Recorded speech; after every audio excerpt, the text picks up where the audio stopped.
Бурхан гэж хээ юм бэ? Хариулт нь тэр бол Есүс Христ.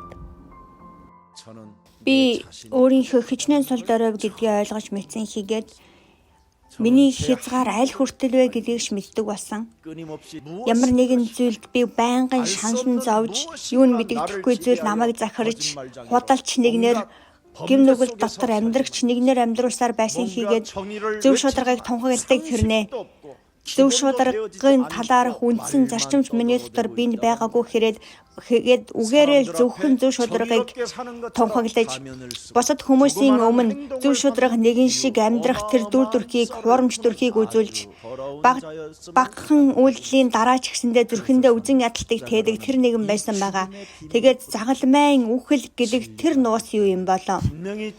Үнэн байвал үнэн та нарыг чөлөөлнө гэж хэлсэн атал чуулганд явсаар байгаа хэрнээ миний дотор яагаад эрхчлээ үгүй байсан юм бол миний дотроос зогсоо зайгүй зовлон шаналж хашгирч байгаа тэр үхлийн сүнснээс хэн намайг сугалж чадах вэ?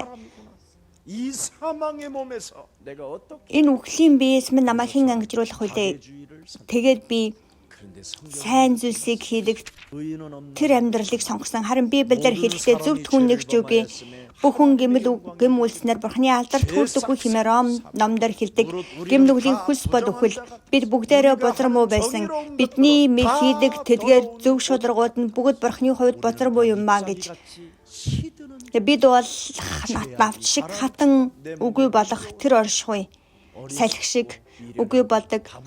Мунхаг тэрнэглэл дундаа амьдрахгүйгээр эсний өмнө би дахин шинээр эхлэе гэж шийдээд өвдөг сүгдэн Библийг уншиж эхэлсэн байгаа.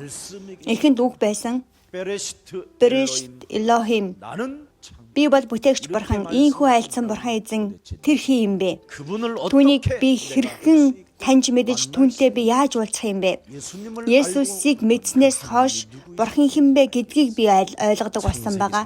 Эхлэл 3:15 дугаар бүлэгт ишлэлдэх хамтлагдсан тэр амлалтыг ойлгосны дараагаар бурхан түүнээс хойш надад айдсын тэр оршихуй биш.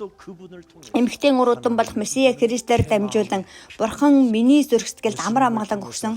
Есүсээр дамжуулан бурханыг мэдснээс хойш миний сэтгэлийг айдас нөмөрсөн удаа үгүй. Есүсээр дамжуулаад бурханыг мэдснээс хойш бурхан хичнээн сайхан оршихуй миний хувьд болсон гэж.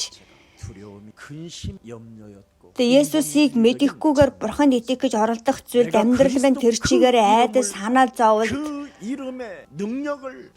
гансарлаар дүүрэн байсан хийгээд Есүс Христийн дотроос бурханы ивэл минийх болсон хийгээд Христийг би өөрийнхөө биед сайн мэдээгээр нэгтгэхэд бурхан ертөнцийн суурьаас өмнө нууцлсан байгаа тэр нууцуудыг би Библийн үгээр дамжуулан бурхан надад ойлгуулсан хийгээд бурханы тэр амлалтын найдвар миний бие миний амьдралд бүрэн орших үед миний загалмай дээр цовдлсон байгаа тэр Есүс миний эзэн болсон хийгээд тэрээр энэ дэлхий дээр миний гим нүглийн төлөө ирсэн.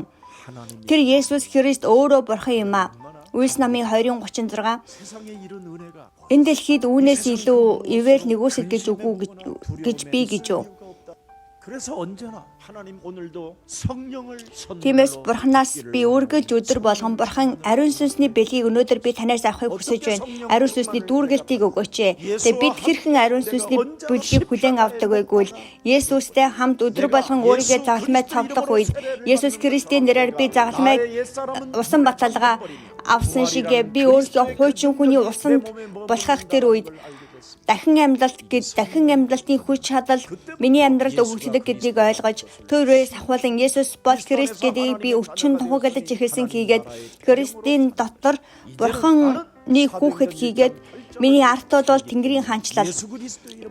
Үйлс 1:8 дугаар ишлэлдэр хэлсэнчлэн дэлхийн хязгаар хүртэл ариун сүнсээр дамжуулан гэртэгч болох хийгээд миний амьдрал руу бодор мөг оруулдаг сатаны тэр хоолой тэр холбоосуудыг бүгдийг заслаж худал хуурмаг дотор хувийн шунал хүсэл дотор Бурханаас холдоход хүргэдэг бодгор сүнсний бүхий л үйлсийг таслан зогсож Бурханы хүү Есүс Христ энэ дэлхий дээр ирсэн нь муу сүнсний ажлыг таслахын тулд хийгээд намайг үхлээс амь руу шилжүүлэхийн тулд миний ахуйстай тэр гэм нүгэлээс намайг чөлөөлөхийн тулд үхлийнхаа нойронд байгаад тэр нойрон дундаа үхлийн там руу очих ёстой байсан намайг мөнхийн усын руу шилжүүлэхийн тулд Бурханы хүү Есүс Христ Месиа тэр Христээр дамжуулан бузар сүнсний толгойг могооны толгойг бэлтгэшгэх тэр сайн мэдээг өөрийнхөө биед бүрэн дүүрэн оруулд би хооллохдоо хэн нэгэнтэй ярьдаггүй хийгээд эзэн бол Христ амьд Бурханы хүү мөн гэдгийг би зүрхэндээ тунхагласаар байдаг. Ганцаараа байхдаа Матай 16:16 Үйлс 1:8 миний зүрхэнд магтаалын дуу болж Бурхан надад өгсөн байгаа. Бурхан миний амьдралд бий болгосон тэдгээр олон зүтрэл чаналлуудын дунд би ичгүр хийгээд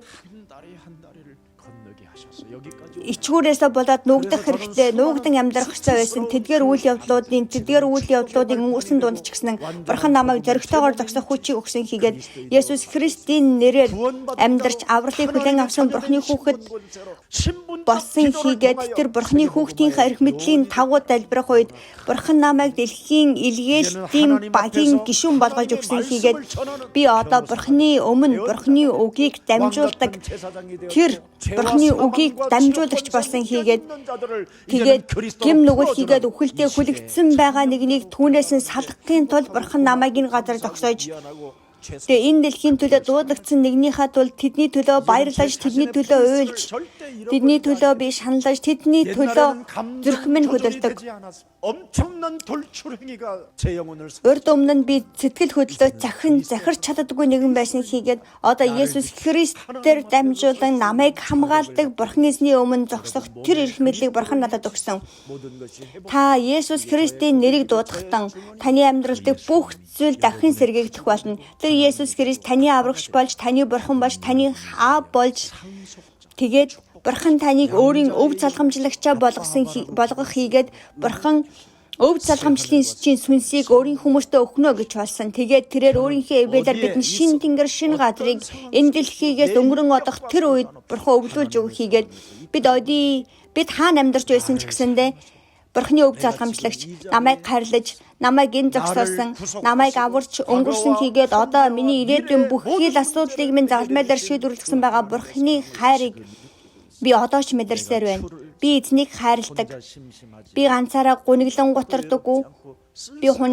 Би ганцаараа гансардаггүй. Цаг үргэлж Есүс Христ надад өөрийн үгээ айлтдаг үлээ. Ямар нөхцөл байдлын дунд байсан ч гэсэн бүү. Юу болж байсан ч хинтээ уулзсан байлаач дуугаа буухраа би чамтай хамт байна. Ямар нөхцөлд ямар хүнч чамайг эсэргүүцэн зогсож чадахгүй хийгээд чамд хор хүргэхгүй. Тиймээс би энэ Сөүл хотод энэ Солонгост энэ дэлхийн өнцөг боломжт миний бэлдсэн байгаа дагалдагч нар би хийгээд тэгээд мөнхийн амийг өгөхөөр миний сонгосон байгаа тэдгээр дагалдагч нарыг нээн илрүүл. Би чуулганы сэргэлтээр дамжуулан ямар нэгэн мөнгө санхүү босгож өөрийнхөө амьдралыг сайжруулахын тулд биш. Харин би зөвхөн Есүс Христийн нэрийг дамжуулах тэр дагалдагч нарыг хайж байна. Есүс Христийн нэрийг магтандуулах тэр урлагийн хүмүүсийг би хайж, шашинлаг байдлыг шинжлэх тэр дагалдагчийг би хайж байна. Сатаны тэр хүлээснээс олныг чөлөөтэй болгох тэр нэгэн тэр дагалдагчийг хайж байна. Би өнөөдөр таны өмнө пастор гэдэг тэр нэрээрээ зогсож байгаа биш. Харин Бурханаас авралыг авсан хүнийхээ хувьд тэр надад тэрээр мөнхийн авралыг өгсөн. Үлдсэн амьдралдаа дагалдагч нарыг би болгож,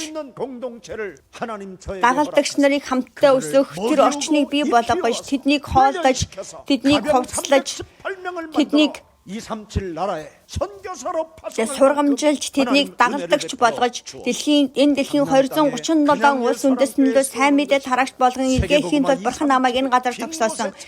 Энэ дэлхийн 237 улсад эзний үг хүрээгүй газарт очиод сайн мэдээг тунхаглаж гэж өнөөдөр энэ чуулганд Бурхан гадаад хүмүүсийг ч гэсэн явуулсан байгаа.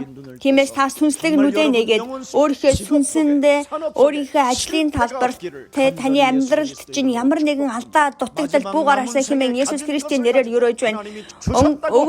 Үлдсэн өдрүүддээ Бурхан навлад энэ өдрүүдийг өгсөн гэдгийг хүлээн зөвшөөрч дагалдагчийг бий болгох тэр амьдралаар амьдрах болтугай хэмээн юрөөж байна.